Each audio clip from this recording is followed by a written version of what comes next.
Ever think about, like, what it would be like if you built something and then all of a sudden it starts talking back to you? Yeah. Well, that's kind of like what we're getting into today. Yeah. Talking about the creation and sentience of golems. It's wild when you think that we're talking about things made of, like, mud and stone, not some fancy AI. Right.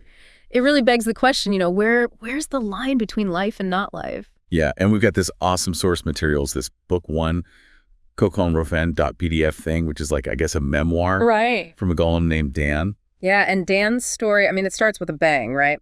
The first section, a golem's first words. Oh, yeah. It just drops us right into the moment he becomes self-aware. Like, he just starts talking. It's amazing, right? He's like trying to figure out the whole mechanics of communication. Yeah. But at the same time, he's like experiencing the world for the first time. It's all new, and it's interesting how everyone reacts to him, especially Chava's mom. It's more than just being startled, There's a deeper fear there. Like, this could upset the whole power dynamic of their society. Totally, because if a golem can speak, then, well, they can think, they can question. Exactly. Golems were always, just tools. They did what you told them to. Yeah. But when Dan becomes self-aware, it throws a wrench in the whole system.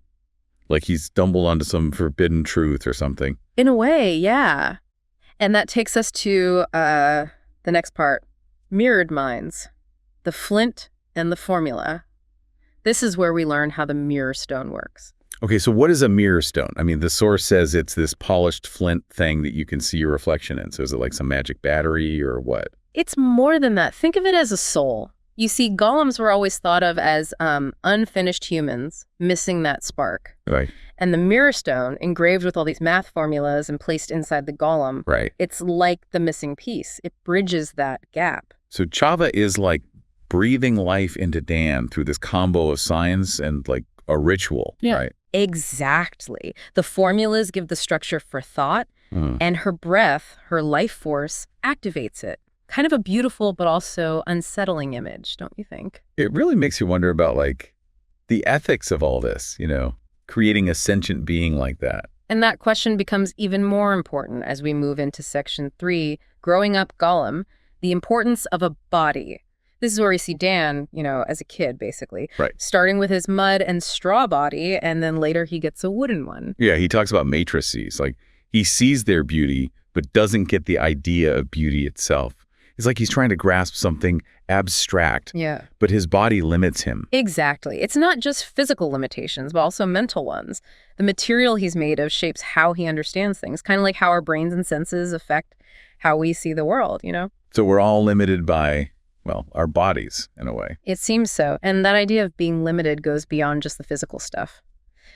In the next section, the forbidden topic, Chava's journey, we see both Dan and Chava growing up. But they're growing apart, too. Chava starts studying more with the village rabbi. She's, like, going through adolescence, Yep. Looking for knowledge beyond what she's always known. It's natural. Yeah. But Dan picks up on this change, right? He even asks Chava if she'll have a family, if she'll find love. Right. He even brings up her father, which seems like a touchy subject. It's a pretty deep question for, well, someone who just learned to talk. Makes you wonder if there's some trauma there, something about her father we'll learn more about later. It definitely adds to the mystery. And speaking of mystery, the next section, the gift, a third body, things start to feel a little more urgent. Dan's wooden body is starting to decay, which means he can't really move around that well anymore. So Chava knows she has to find a new material for his third body, something stronger. But she's being secretive about it. Right. She's spending less time with Dan, more time away from home, even reading her dad's old travel journals. It's like she's following clues, searching for something specific. Yeah. And it's really weighing on her. Dan even says he understood golems better than Chava at this point. There's definitely a gap growing between them, fueled by whatever secrets she's finding in those journals. It makes you wonder what she's uncovered and how it all ties into the bigger picture. Which brings us to the cliffhanger of this part, a grim homecoming. The tragedy of Chava. Dan sees her coming back to the village. Yeah. But she's being carried, and she's dead. Yeah. And there's this mysterious golden golem. It's a heartbreaking image, and Dan, in his grief, he breaks the unspoken rule. He speaks to the villagers. And that's going to have some serious consequences. Definitely. The villagers are terrified. They attack Dan and, well, shatter his wooden body. It's a brutal reminder of how golems are treated in this world. It's rough, and it leaves us hanging, wondering if Dan will survive, who this golden golem is, and what secrets Chava found on her journey. Okay, so we left off with Dan's body destroyed and the villagers freaking out. Things are not looking good. So what happens next? Well, Dan's not like other golems. His consciousness, it clings to what's left of his body. And Section 7, Signal versus Message, a new language is born, describes how he meets the golden golem again. And they can talk to each other, right? Like telepathically. Exactly. Dan called it signal. It's like this raw, instinctual communication. No words, just thoughts. It makes you think about how golems can connect on a level beyond, their bodies. And we learned that the golden golem, his name's the Gift, and his purpose is to bring Chava back home. Sounds like she knew things might get dangerous for her. It does make you wonder if she planned for her own death, right? Like creating the Gift was her way of making sure she'd be brought back no matter what. And she gave this huge responsibility to a golem who'd never spoken before. It makes you think about how aware the Gift really was. Did he understand what he was doing? Yeah, it's a question we don't really get an answer to, but it shows how complex golem creation can be. Each one is unique, made for a specific reason. Which leads us to, I think, the most ethically challenging part of Dan's story. Section 8, the ultimate betrayal, taking the Gift. This is where Dan, he's desperate to figure out what happened to Chava, and he's vulnerable, so he does something, pretty messed up. He manipulates the Gift into showing him his mirror stone. He tricks him into giving up the core of his being. That's dark. It is. Dan basically wipes out the Gift's consciousness and puts his own into the golden body. It's like he violated their trust. Golem cannibalism, almost. Now, Dan's the Gift. He's got this powerful new body. Right. But at a huge cost. It really raises some big questions. If a golem's essence can be transferred like that, what does it even mean to be an individual? Spooky. Right. And it creates this conflict inside Dan. He's kind of immortal now, but he's also carrying the weight of what he did to the Gift. Yeah, and that's going to affect him going forward. In Section 9, the burden of immortality. A mother's plea. He runs into Chava's mom again. It's a sad scene, but there's also forgiveness there. Chava's mom, she admits she's scared of Dan outliving her, of being alone with just the memories of her daughter. But she understands that he was a part of Chava's life. Right. And she tells him to find his own purpose, to be the hero Chava believed he could be. It's a powerful moment, a chance for Dan to move on from all the bad stuff. It's like even after tragedy, there's still a chance to find meaning and purpose. Definitely. So Section 10, leaving home. The journey begins. Dan sets off to follow Chava's path and find out what happened to her. He's got her dad's journal and all the secrets from the Gift. Yeah, and he takes a fig seed from outside Chava's window. It's like a symbol of their connection, his hope for the future.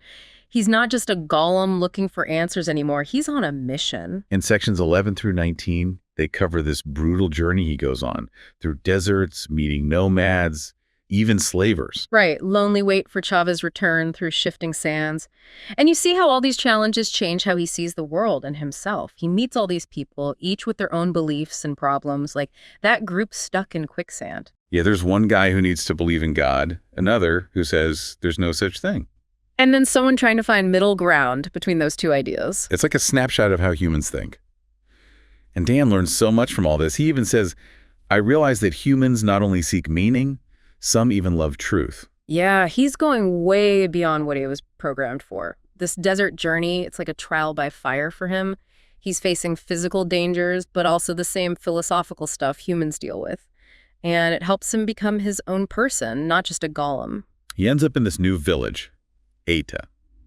It's a lot more advanced than where he's from, but people are suspicious of him right away. This old craftsman, he assumes Dan is a silent golem, just a tool for his master. He tells him to come back at night, which makes it seem like golems in this place are just slaves, controlled and kept quiet.